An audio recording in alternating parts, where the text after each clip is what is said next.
Assalamualaikum warahmatullahi wabarakatuh. Selamat pagi sobat trader semuanya dimanapun saat ini Anda berada. Jumpa lagi dengan Wijaya Trading di awal pekan, masih di bulan Desember 2022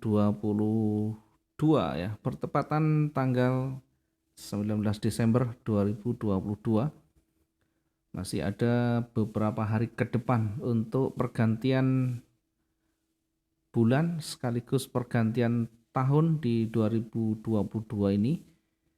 Ada beberapa poin yang nanti kita bisa lihat di pergerakan time frame kecil, kemudian kita nanti lihat di time frame besar, dan potensi yang mungkin bisa terjadi untuk awal tahun depan. Di awal pekan ini kita lihat dari time frame D1 dulu ya. Di time frame D1 kita amati, kita lihat, nanti akan kita coba untuk buatkan roadmap-nya. Perhatikan di time frame daily ya. Mungkin di time frame daily sudah kita juga bahas di beberapa hari sebelumnya berkaitan dengan pergerakan yang sedang berjalan ya. Satu hari sebelumnya, hari Kamis dulu ya. Hari Kamis kemarin ada momentum bearish yang kuat. Kemudian sudah kita analisa di hari Jumatnya bahwa di sana ada support ya. Di sana ada level yang harus dijadikan sebagai area ujinya, karena bisa jadi ketika koreksi, ketika dia retest mendekati area levelnya akan kembali naik lagi ya, berada di levelnya akan kembali naik lagi seperti halnya di candle-candle sebelumnya ya, karena trennya masih tergolong naik dari sisi high dan low-nya, masih juga bergerak ke atas, sehingga walaupun merah hari Kamis kemarin tidak menjamin akan bergerak lagi atau akan lanjut turun lagi ya, karena berada di wilayah pentingnya. Sementara berada di tren naik, kemudian hari sebelumnya bergerak turun, momentum bearish yang kuat terbentur di levelnya, sehingga kita sudah banyak bahas di sana, tidak perlu diulang kembali. Kita akan mencoba untuk melihat bagaimana dari sisi weekly-nya ya. Dari sisi weekly kemarin, di minggu kemarin ditutup di posisi yang masih ada keraguan di sana ya, dengan rejeksi atas dan bawahnya. Kalau kita lihat dari time frame weekly-nya ya, di sana ada keraguan dua berturut-turut, ada candle yang masih ragu di sana. Dari time frame weekly, kalau kita amati pergerakannya,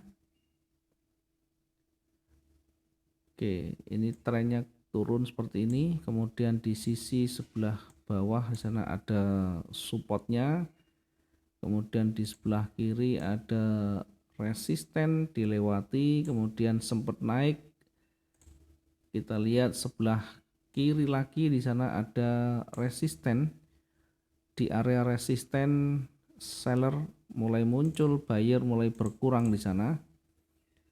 Sekali lagi di area resistennya buyer mulai berat di sana, ditunjukkan dengan powernya yang semakin berkurang, semakin habis, dan semakin ada perubahan warna di sana. Ini mengindikasikan bahwa seller punya kekuatan yang lebih untuk menahan laju pergerakan buyer, sehingga ada kemungkinan, ada potensi akan kembali bergerak turun ya. Tentu pergerakan turun juga harus kita waspadai, karena dari sisi low-nya ini juga bergerak ke atas. Dari sisi low-nya bergerak ke atas, meskipun terakhir ditutup dengan posisi merah ya. Merah di sana ada keraguan karena dia bergerak naik ditolak, bergerak turun pun ditolak. Kalau kita melihat dari petunjuk ini ada petunjuk turun tetapi belum terkonfirmasi ya, masih perlu candle konfirmasi merah, sehingga potensi dua-duanya ada karena sekali lagi masih bingung di sana berada di levelnya. Oke, ini dari sisi time frame weekly. Kalau kita kembali ke time frame daily ya, dari time frame daily ini sudah kembali warna hijau dari sisi tren yang terbentuk. Dari sisi tren yang terbentuk, trennya naik, kemudian ada penolakan, ada koreksi atau retest di sana, kemudian kembali naik ya. Itu artinya buyer juga punya kekuatan yang lebih di sana. Kenapa kita beda? Kalau kita menggunakan time frame besar, tentunya orientasi kita juga lebih panjang, waktu yang kita siapkan juga lebih panjang tentunya. Nah, kalau kita menggunakan trading harian, ini menjadi petunjuk awal ya akan pergerakan yang lebih umum ya. Tentunya kalau kita menggunakan trading harian, kita gunakan time frame yang lebih rendah karena kita membutuhkan signal konfirmasi yang lebih terlihat detail dan bisa dimanfaatkan di waktu yang tidak panjang. Oke, dari hijau yang ada ini ya memang dia belum bisa mengalahkan merah ya, tetapi sudah minimal setengah dari merah panjang sehingga ada potensi akan bergerak naik lagi ya. Di satu hari ke depan ada potensi bergerak naik lagi ya. Baru kita lihat di time frame lebih kecil ya. Kita akan melihat trigger di sana. Kita bisa lihat nanti di time frame kecil itu apakah ada trigger yang cukup untuk kita menempatkan entry point kita. Dari pergerakan naik yang ada kita bisa tarik garis dulu minimal untuk menandai wilayah koreksinya. Ketika dia bergerak naik ya kita tandai dulu ini adalah wilayah koreksinya untuk menguji apakah nanti buyer punya kekuatan lebih untuk menekan seller atau sebaliknya. Oke, kemudian kita bisa tandai di sana untuk wilayah pentingnya ini.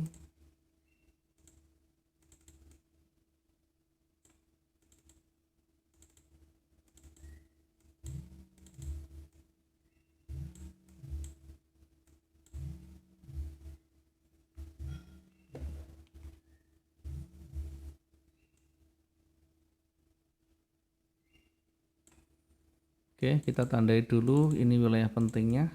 Kemudian kita lihat di sisi sebelah kiri yang di bawah maupun di atas. Di sini ada level, kemudian di atas juga ada level.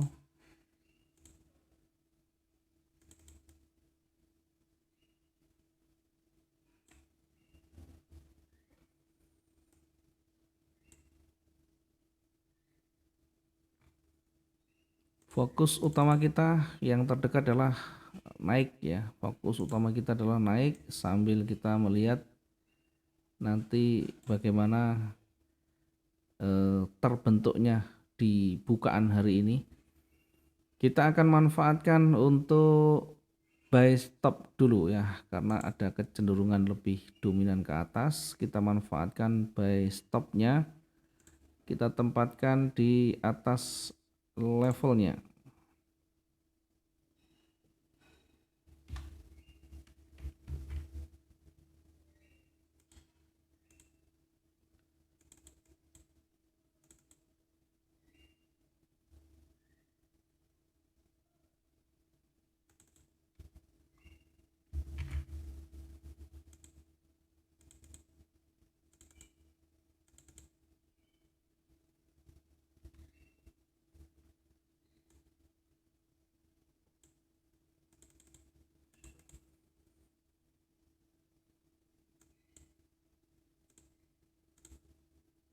Oke, kita tempatkan di atas levelnya untuk pending ordernya.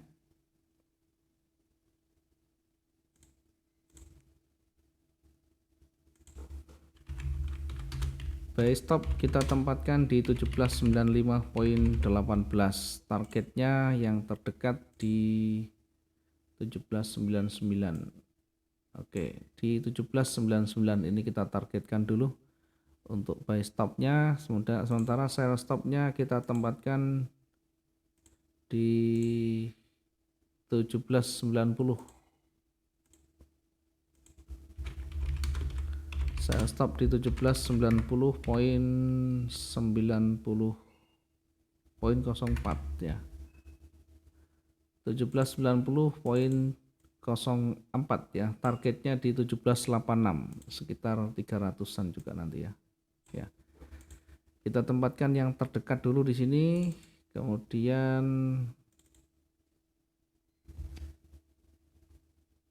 targetnya tadi sudah kita tempatkan di sana tadi ya, silakan nanti dicek lagi. Target yang lebih jauh nanti mendekati di sini ya, mendekati di angka 1784. Sementara yang buy-nya bisa kita targetkan hingga mendekati 1804 ya. Tentu kalau kita lihat ini cukup jauh, sudah ribuan, maka kita bisa ambil di tengahnya atau bahkan yang terdekat di 1799.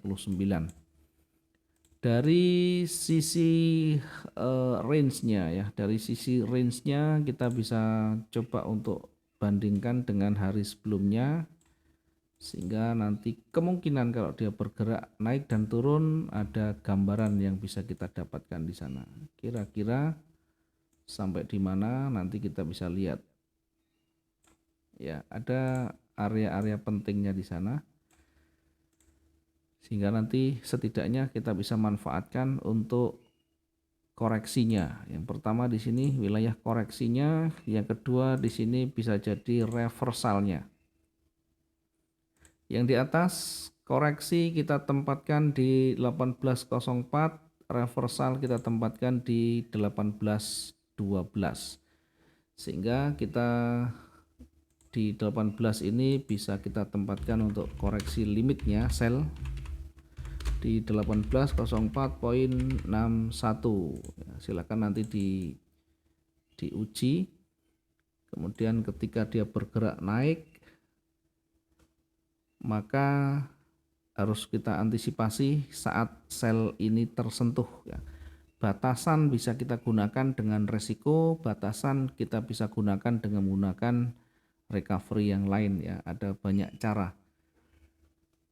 Kenapa tidak menempatkan angka untuk SL dan TP-nya ya? Kembali kita hanya membuatkan roadmap-nya, semua kebijakan biar kita nanti juga ada upaya, ada usaha untuk mencoba menyesuaikan style kita, menyesuaikan sistem kita. Mungkin dari teman-teman ada yang menggunakan batasan resiko 2%, ada yang menggunakan targetnya 1% dan sebagainya. Silakan disesuaikan saja. Yang penting kita memberikan batasan-batasannya. Materi sudah banyak kita sampaikan, termasuk teknikal dan risk manajemennya. Kalau masih belum paham, kembali dibuka lagi video-video yang lama sehingga akan memahami ya. Jangan hanya kita mencari matangnya, tapi berusahalah mencari prosesnya, menjalani prosesnya, sehingga nanti akan ketemu yang paling cocok untuk masing-masing.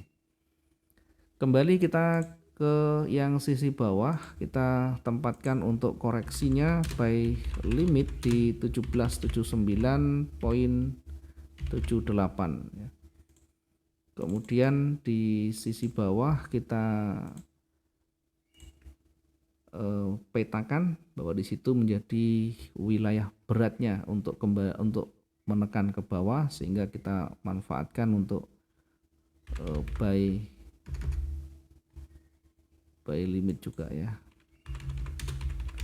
Di wilayah ini berpotensi akan reversal atau memantul kembali ya.